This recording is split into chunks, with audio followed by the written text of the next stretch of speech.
This is the story of the most powerful and ruthless king of a dystopian world being reincarnated into a medieval isekai world. As he opens his eyes as a newborn, he finds his mother and father looking at him with love and joy.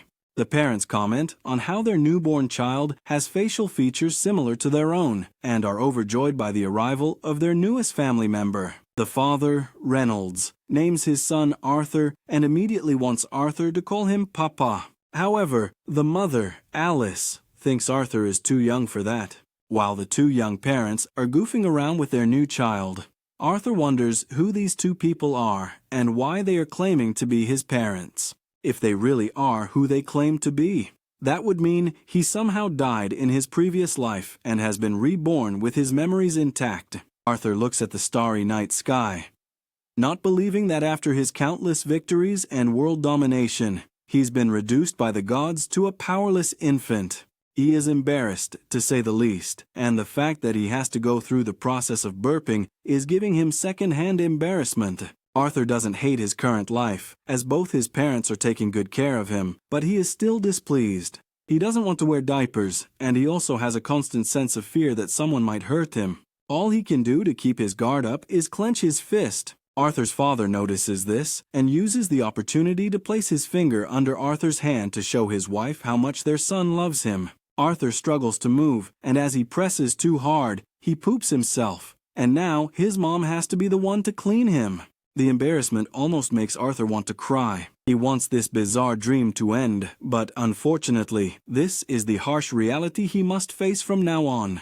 Putting that aside, Arthur witnesses something even stranger. His dad is able to conjure magic and use it to boost his strength. His mom also possesses magic and uses it to heal his dad, making Arthur wonder how magic works, as it is a power he has been unfamiliar with in his past life. He is genuinely fascinated by magic and wants to see more. To do so, he realizes he must grow up first. Meanwhile, his dad enters the forest and subjugates a beast using his strengthening magic. Soon after, his group of friends visits him to hang out. Let me tell you, they will all play an important role in the later story. Back to Arthur, since he has nothing else to do. He examines his surroundings and absorbs as much knowledge as possible, because, universally, knowledge is power. Reynolds comes back home after the hunting session, and Arthur wonders if he is now in a society where every single individual is allowed to own weapons. If this is the case, it means there is a level of danger outside that has made it so. Arthur believes it's only reasonable for him to obtain powers as quickly as he can to adapt to this world. Arthur has many questions, which he unfortunately cannot ask yet. But despite all his frustrations, he still feels happy because he gets to have wholesome, priceless moments with his parents. In his previous life, Arthur didn't even have the freedom to sleep peacefully because his enemies tried to assassinate him every night. Now that he is finally experiencing peace, he becomes accustomed to his new life. After days, weeks, and perhaps months, he learns to crawl and quickly makes his way to the mirror to see how good he looks. After getting used to crawling and gaining good control over his limbs, Arthur sneaks out of his bed whenever his parents aren't around and heads to the library. There, he grabs a book, wanting to learn more about this world, and discovers that the continent he was born in is called Dikithan. Dikithan contains 3 kingdoms: the Darv Kingdom, where dwarves reside, the Eleanor Kingdom, where elves rule deep within a forest, and finally, the Sapin Kingdom, where humans live, including Arthur. Arthur's nation is a monarchy, but the throne is inherited, unlike his previous world, where anyone could seize the throne by killing the previous king. After gathering basic information about this world, Arthur looks for a book on magic, and in a very cute way, grabs it off the shelf. After getting the book from the shelf, Arthur begins to reminisce on how more developed his previous life was compared to this one. The book he had taken from the shelf was to make him understand why this is so. He intends to study magic, which the people of this world referred to as mana. This can only be passed down from generations to generations and can be seen in just 1 out of 100 people. Furthermore, only 2 forms of mana exist in the world, and they are augmenting, which involves enhancing the body's abilities with mana, and conjuring, which involves projecting mana and controlling it however the conjurer pleases. While reading this, he is reminded of his mother's abilities earlier, which clearly proves that she is a conjurer. Although every person that possesses mana has a mana core which most spellcasters tap into at the beginning of puberty, when they do this well and master it, they can now become mages. Having read this, Arthur believes it is similar to the concept of Kai, which he is very familiar with. However, he is skeptical about whether this knowledge would serve as a weapon for him, being the wannabe kung fu warrior he is. At that moment, he channels his inner Kai and is about to attain a certain level when his mother, Alice, interrupts him. She carries him up like the bay he is and looks at him closely. At first, he thinks she has caught on to his charade, but she soon reveals that he must have shit himself, which he clearly did. The stench. While Alice goes to change his diapers, Arthur is devastated by how much of a prison this body was becoming. He vows to gain more power. Later on, Alice spends time documenting aspects of Arthur's life and is so pleased with how much he is improving in this world. However, she is bothered about the fact that he has never smiled at them. I've thought of this makes her sad. He looks out the window to find her husband, Ray, teaching Arthur how to use a sword. He is so happy to inform Alice about Arthur's progress, but she is pissed at him for teaching their young son a very harmful skill. Sorry, man, women are hard to understand. She believes he is too young to learn how to use a sword and scolds her husband loudly. On the other hand, Arthur watches them closely and uses them as a framework to understand the structure of marriage. Even though he is starting to believe that the world they live in could be ruled by women, later that day, Alice takes Arthur to the market, and he is so thrilled at everything he sees. Every single item he lays his eyes on seems like a lesson to learn for him. Now, I understand why babies look around like they know the place, especially items that didn't exist in his previous world. He even got to observe magic up close, which he found very helpful. On the way back, he is gradually falling asleep, but before then, thinks about how helpful his family has been to him. They finally get home and Alice takes him to his room. On the way, she talks about how happy she is whenever he slips out of bed to read and how curious he is whenever they are at the market. She believes he had gotten these qualities from his father, Ray, just like him. She comes to the conclusion that he could end up running off to see the world, but hopes that he would get to live a more peaceful life. That evening, Arthur watches his father do some magic and is thrilled at the thought of having someone he could learn from closely. He watches his father raise a few rocks from the ground and changes his mind. Before he could get incredibly disappointed, Alice comes around. She assures him that Ray is just getting started and urges him to watch even more closely. At that moment, Ray amplifies his magic and ends up pulling off some advanced skills. Watching him do this, Arthur immediately figures that his father is an augmenter. He gets pumped to do a trick of his own, but his daydream is cut short when his mom informs him that it is now his bedtime. While she carries him to his room, he comes across a book on the shelf and continues to point at him, crying out loudly for her to let him read it. After a brief moment of unleashing his cute face, she is forced to let him read it for a while. Can anyone tell me how this worked? Just as he reads the book, he reminds himself of all the knowledge he has gained in his bid to produce a mana core for himself. He begins to channel all the mana from various points in his body to one point. He does this for a while, and at the time when his parents thought he would probably be asleep, a loud explosion comes from within the house. When this happens, Ray dives quickly to protect his wife and ends up getting his back burned. After verifying that Alice is safe, they both remember that they had left Arthur in the house. Hurriedly, they run into the house and are surprised to their bones when they find Ray floating mid-air. They are left dumbfounded at the sight of this and do nothing but watch him as he descends to the ground. Just as he does so, the roof begins to fall. Since he was just a child, Arthur couldn't move out of the way in time, but his parents swiftly shield him from what could have been his reunion with the underworld. Soon after, they all burst into tears, with Arthur realizing that Alice and Ray would do all they can to keep him safe. A sense of assurance he never got in his past life. We get a glimpse into the past life of Arthur, who was once known as King Grey. Back then, a royal servant was caught attempting to assassinate him. By law, the man should have been executed without question. But instead, the king's council decided to exile him to his home country along with his entire family, fully aware that a fate far worse than death awaited them there. The assailant, desperate and terrified, begged Grey to spare his family. Yet Grey, showing no mercy, slaughtered the man's wife and daughter right before his eyes. Not out of vengeance, though, but as an act of mercy, a chilling display of just how cold-blooded he truly was. So it's almost unbelievable to think that Arthur, this innocent-looking kid, is the same person who once ruled with such heartless resolve. Right now, Arthur is spending time with his father Ray, who gifts him a pair of identical combat gloves like his own. But Arthur turns them down, choosing to stick with his wooden sword instead. He believes that with his current physique, wearing the gloves would shorten his reach too much and put him at a disadvantage. Before we continue, on my second channel, something truly special is happening. I recreate the best anime moments in real 4K at 60 FPS using advanced AI, not just basic upscaling. It's a handcrafted process where my PC runs 24 hours non-stop to bring out every frame in flawless detail. You've never seen anime like this. It's a level of quality that's rare, maybe even impossible elsewhere. Link in pinned comment. To experience it for yourself, Ray doesn't argue or insist. Instead, he smiles and casually steps into their usual sparring session. But today isn't like the others. Mid-fight, Arthur reveals he's learned how to reinforce his sword with mana, and with that sudden reveal, he completely disarms Ray, for the first time in his life. Arthur wins, leaving Ray stunned, speechless, and completely caught off guard by his son's rapid growth.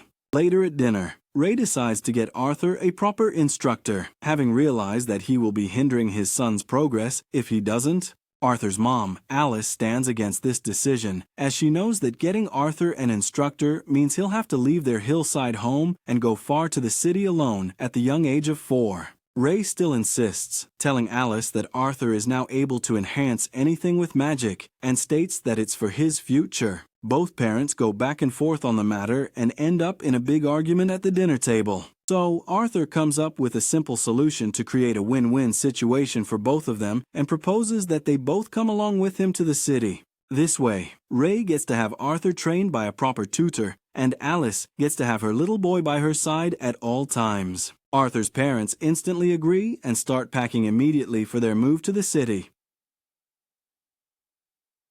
Not long after, Ray's friend group, an adventuring party called the Two Horns, comes personally to escort Arthur and his family to the city. Arthur introduces himself to them and to their leader, Adam, who tells Arthur that they've met in the past but assumes a kid like Arthur wouldn't remember. However, Arthur does remember everything crystal clear. It was back when he blew up the entire house. At that time, the Two Horns came to help rebuild it, and Arthur overheard their entire conversation, learning that his parents were once part of the Two Horns before settling down. Anyway, when Adam finishes speaking with Arthur, Angela steps in, giving Arthur a tight hug, leaving no room for him to breathe.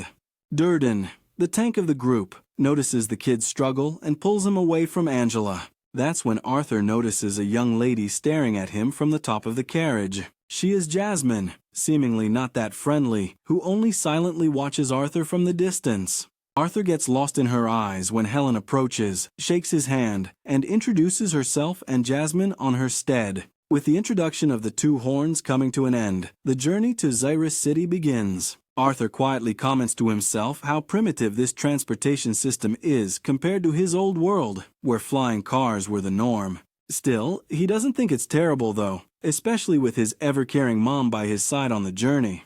They take several breaks every day, and during one of them, a pack of wild wolf monsters attacks, making Arthur realize firsthand how dangerous the outside world truly is. Jasmine steps up to fight the wolves and, using her daggers, effortlessly takes them down. Ray, Adam, and the other members of the Two Horns join the battle, and soon after, they handle the situation. Arthur, as the only spectator, becomes motivated by his companions and begins to look forward to joining them in their next fight. They have a feast later that night when Arthur notices that Alice isn't eating anything at all. She claims she's full, but something feels off. She notices an injury on Ray's arm and immediately gets up to heal him. As she does, the atmosphere shifts, the group becomes cautious, subtly guarding the area to ensure no outsiders are watching. It becomes clear to Arthur they are only taking precautions because healing magic is rare and highly sought after in this world.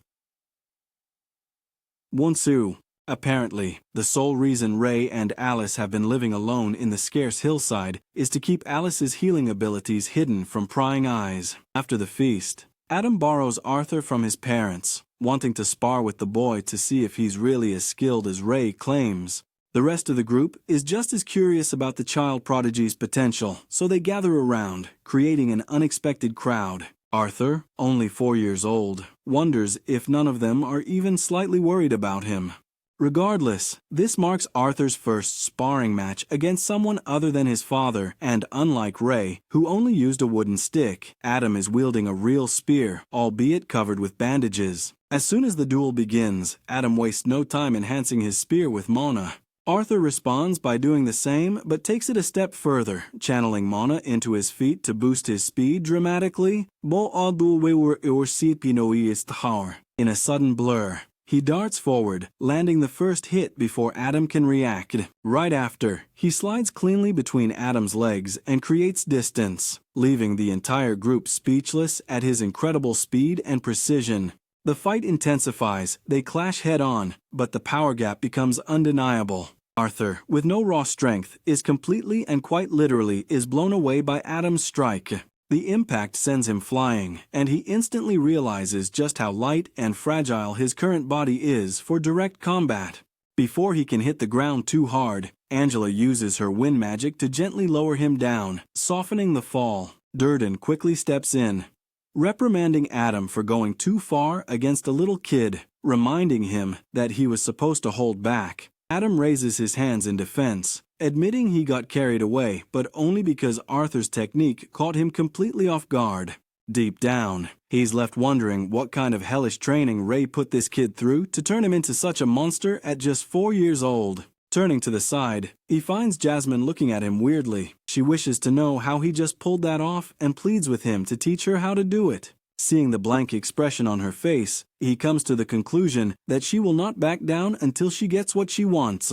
The next morning, they all continue on their journey and soon take a stop at a quiet area for Arthur to continue with his training. Adam teaches him how to use a spear, while his father pulls up some gym bro moves, even though the weakling was just a weakling. After that, Helen teaches him some archery, and he becomes a pro in a short time. With all his training done for the day, he proceeds to give Jasmine the lessons she demanded for, and she proves to be a fast learner. Later that night, while he is reading a book, Jasmine continues to stare at him like she is lost in his non-existent handsomeness. Soon after, she becomes like a stalker. The next day happens to be Arthur's birthday, and Jasmine hands him a dagger as a gift. To the surprise of the other ladies, she even began explaining how to use the dagger to him. Having gotten enough of their child's play and being a pained single man, Adam announces that they would be heading out now. When his mother, Alice, calls him over, he discovers that she is not feeling so well. When he asks her what the problem is,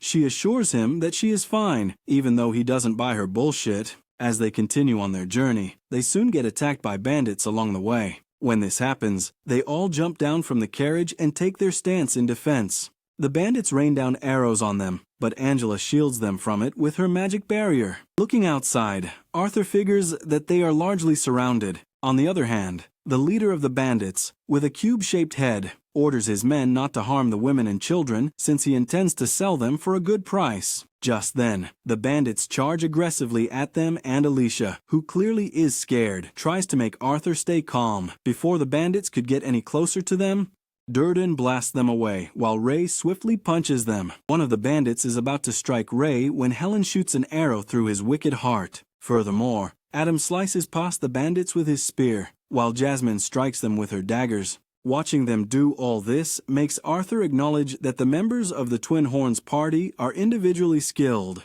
However, since the bandits outnumber them greatly, they stand no chance. After fighting for a while, they all become exhausted, while the bandits keep coming at them. Soon enough, the bandits slam Ray into the carriage and he lies unconscious. This allows the ugly bandit leader to get closer to Alice and Arthur. Seeing Ray in this state, the two run out of the carriage, but at this time, Ray regains consciousness and asks that they step back. Even in his obviously beat-up state, he still decides to be the man. He asks Arthur to take his mother and run away. Hearing this, the clueless dummy insists on staying and joining them to fight. but his father reveals that his mother is pregnant. This leaves him with the answers to the suspicions he had had since about why his mother looked like she was sick. Meanwhile, Ray asks that he leave immediately and states his trust that Arthur would protect his mother and unborn brother. Hurriedly, Arthur grabs Alicia and starts running away with her.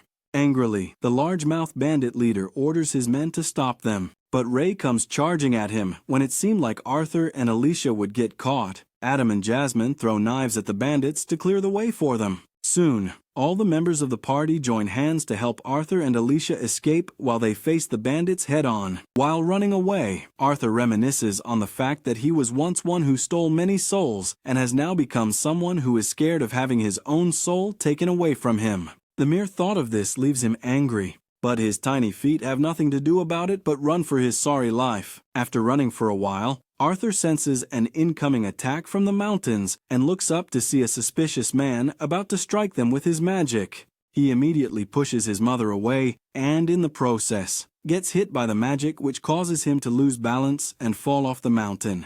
On his way down, he is determined not to arrive at the underworld alone. He makes use of the dagger Jasmine had given him, which had a string attached to it, and throws it at the enemy. The dagger grabs onto the leg of the enemy and pulls him down from the top of the mountain. While this is going on, Durden and Angela try to use their magic to save Arthur, but he is too far away for it to reach him before he falls to the ground. As he descends to the ground, Arthur begins to think about his existence, while his mother watches him from the top with her hand stretched wide, hoping she can grab him. The thought of losing her son causes her to shed tears. But Arthur, on the other hand, is fulfilled that he got to protect his own family, even if it cost him his life, although he is sad that he won't get to be a big brother like he wished he would. Surprisingly, Arthur survives the fall and wakes up to find himself in the presence of a very large and fierce-looking monster. This leaves him incredibly scared. Before we continue, on my second channel, something truly special is happening. I recreate the best anime moments in real 4K at 60 FPS using advanced AI, not just basic upscaling. It's a handcrafted process where my PC runs 24 hours non-stop to bring out every frame in flawless detail. You've never seen anime like this. It's a level of quality that's rare, maybe even impossible elsewhere. Link in pinned comment to experience it for yourself. The sight of the monster leaves Arthur completely petrified and unable to speak. Arthur, suspecting that the monster has lured him here, tries to strike her, but she simply pushes him away with a flick of her fingers. She assures him that she's not his enemy and gets up, gathering some magical fruits from a mysterious plant that she's grown herself to feed Arthur, assuming he needs food and nutrition to heal his wounds. Arthur can't believe that this scary monster is acting like a caring mother towards him. He is skeptical of her intentions, but as his wounds continue to hurt, not allowing him to move, he starts crying uncontrollably. The monster lady promises Arthur that she will answer every question in his mind, so Arthur takes the chance and munches down the food. With the condition fulfilled, he asks her if his parents are safe, and she claims that although she is unable to leave the cave, with her spatial awareness, she has confirmed that Arthur's family defeated all of the bandits and left this place a couple of days ago. Arthur is relieved to hear that his mom, dad, and his soon-to-be-born sister are safe, and he thanks the monster lady for saving his life. He doesn't know what to call her. Neither do we, so she introduces herself as Sylvia, and it looks like Sylvia is hiding some deep secrets. Arthur spends the next few days under Sylvia's care, continuing to eat the fruits which accelerate his recovery and completely heal his wounds, now that he's able to move. He wishes to return home, but according to Sylvia, they are in the territory of deadly beasts and bandits, and if Arthur goes alone, he wouldn't survive a single day out there. Still, Sylvia comes up with a way for him to leave, as she can't bear to see this child separated from his family. Using the last of her magical powers, she begins preparing to open a dimensional rift. In the meantime, Arthur spends his days practicing swordsmanship. He keeps wondering to himself what secrets this hideous-looking monster is hiding from him, why she's so caring towards him, and what's the reason behind the hole on her chest. But since she never speaks about herself, he has no way of knowing. After training, he meditates to enhance his mana core, which piques Sylvia's interest. She then shows him something even more fascinating, a method to gather mana from the surroundings while simultaneously using magic. Sylvia explains how people's fixed concept of mana has created the problem of collecting and using it separately. She points out that many beings like her can do both at the same time, eliminating the issue of mana depletion altogether. She adds that magical beasts can perform this technique as naturally as breathing. She then asks Arthur if he wants to learn this ability. And of course, Arthur doesn't hesitate to answer with an enthusiastic yes. But before teaching him, she asks one question: why does he want this ability? Arthur answers honestly. He tells her that obtaining this power will make him stronger, and with that strength, he wants to bring death to anyone who dares to harm his loved ones. His naive answer earns him yet another flick on the forehead. Sylvia tells him he's failed. She refuses to teach someone who is driven by hatred, but Arthur believes it's only natural to despise one's enemies, speaking from the bitter experiences of his past life as the strongest king. Sylvia can sense Arthur's bloodlust and tells him that hurting people is never something one should aspire to. Then, after a pause, she apologizes for flicking him too hard. Yet she also reminds him that the same hands capable of destroying him completely can also touch him gently. That's what she wants him to understand. It's better to be kind to others, because anger, hatred, and violence only leave behind pain. She saved his life with compassion, and she doesn't want him to stain that act of kindness with his hatred. As Arthur slowly begins to understand what she's trying to teach him, she asks him another question. What will he use his power for when he becomes stronger? Arthur, recalling the memories of the time he spent with his parents and their friends, responds saying that he wants to become stronger to protect his loved ones. And this time, Sylvia approves. Meanwhile, on a nearby cliff, another creature appears who looks exactly like Sylvia. He reveals that he's been searching for Sylvia, who has gone into hiding to stay away from his kingdom. Another flashback takes us into Arthur's past life. This time, he's inside his royal chambers. After waking up in the morning, he heads to the office of one of his subordinates, who is a member of parliament. Arthur tells him bluntly that he is only the king in name only, and in reality, it's the parliament that holds all the power. In a world where resources are being exhausted and birth rates are steadily declining, Arthur believes he's merely fulfilling the role assigned to him, that he's just a device of violence. His subordinate tries to calm him down, flattering him with big words. In any case, Arthur leaves, and shortly after, he is mysteriously assassinated, just as Arthur tries to use the new power that Sylvia has given him. He recalls his former life. In that life, he knew not everyone was fortunate, but all he ever tried to do was unlock the ability to use Kai power. At that moment, the power falls on him completely, and he feels overwhelmed. The question, as always, remains, what will he do with this new power he has just received? As he tries to practice with the energy surging through him, Sylvia suddenly throws him against a rock. He's confused. What is happening? Why is the one who has been taking care of him suddenly hiding him away? She tells him not to be afraid, but that he must remain there for a while. Inside the rock, he witnesses an incredible surge of power. Another creature, one that looks exactly like Sylvia, arrives. This creature had been lurking around, searching for her. Sylvia is shocked that he found her, and he reveals that he followed the smell of blood. He demands she come with him immediately, but she refuses. Sylvia is ready to fight to the death. When the creature moves to attack, she transforms into her true self. The entire area turns icy as she breathes out frost. She is indeed a powerful dragon. Seeing her in this form, the creature warns her that using that kind of power will kill her. But she doesn't care about death. To her, she's lived a graceful life and she's at peace with dying. So even if it means death, she refuses to surrender to him. They engage in a fierce, terrifying battle, one that Arthur watches helplessly from the cave. He's overwhelmed by the manner of strength they both have. As expected, the creature fights back just as fiercely. It even looks like he's gaining the upper hand. Until Sylvia releases her trump card, she freezes the entire area, seizes the creature, and then opens the cave to let Arthur out. When he comes out, he is stunned. He sees her true form. She is a dragon. She opens the sky above and tells him he can now leave. She says she's given him power to help him find his way home. Again, she asks him what he will do with that power. She hopes he won't be consumed by anger or hatred. Arthur answers that he'll use the power to protect his family. She smiles. She doesn't want him to live a life of sadness or hatred. And to her, the power isn't to fight or revenge. Instead, she wishes he will spread love to everyone. His reply makes her deeply moved. Before letting him go, she gives him a dragon egg and a feather, asking him to wrap the egg with the feather.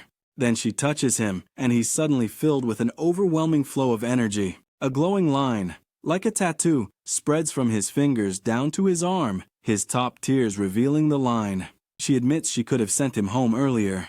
She always knew how. Arthur had thought she kept him there because it was unsafe to return. But she reveals the truth. She loved his company. Having someone to talk to, someone to bond with, was something she hadn't experienced in a long time. His presence had been a precious gift, and he sincerely enjoyed being with her too. He learned a lot from her. It's an emotional goodbye. In tears, Arthur regrets that there's nothing he can do to protect Sylvia. He recalls that she taught him a lot, even gave him strength. She had treated him with such love and care, but he can't even save her despite all she had done for him. He feels sincerely sad. He weeps, remembering the promise he made to her. He feels like he's failed, but all these doesn't matter to her. She had lived a life she is grateful for. But then, with a soft smile, he tells her he doesn't care what she is, whether she's a dragon or a monster. All he knows is that she is family. She teases, asking how he can call her a family when he already has a mother waiting at home. Thinking about it, he smiles and says, "Then you're my grandmother." That single word, grandmother, hits deep. It cuts into her soul. Even for Sylvia, a dragon, the emotion overwhelms her. She begins to cry. She asks him to call her that again. He does. Just as he calls her grandmother, she quietly lies down, content about her life. Arthur takes the egg and the feather she gave him, and the sky opens. It's time to leave, but he doesn't want to go. He begs her to come with him, but she doesn't respond. The opening closes. Just as she leaves, Sylvia releases the sealed world, and her opponent regains strength. She suddenly collapses to the ground, as if she's dead. The creature approaches, wondering if someone as powerful as she is can die with just a small attack. He comes closer, trying to understand, but Sylvia had only played dead. As he draws near, she opens her eyes and releases a massive burst of mana, too powerful for anyone to survive in. The entire cave shakes, the explosion so great it reaches the surface. Meanwhile, in tears, Arthur continues his journey home. Her voice echoes in the sky. She reminds him not to forget their conversations. She knows sadness is natural, but begs him to smile through it. He shouldn't try to fight back or revenge due to sadness, but he doesn't think he has the ability to do that. She advises he shouldn't try to carry the smile at once. He should simply take things one step at a time, changing the world bit by bit. Arthur doubts himself, but she reminds him who he is. He is King Grey, the strongest king. He can do anything. She begs him not to fill his heart with anger and pain, but to live a life of happiness. He is shocked that all these, while she was with him, she was aware of his true nature. It's a moment full of truth and deep emotion.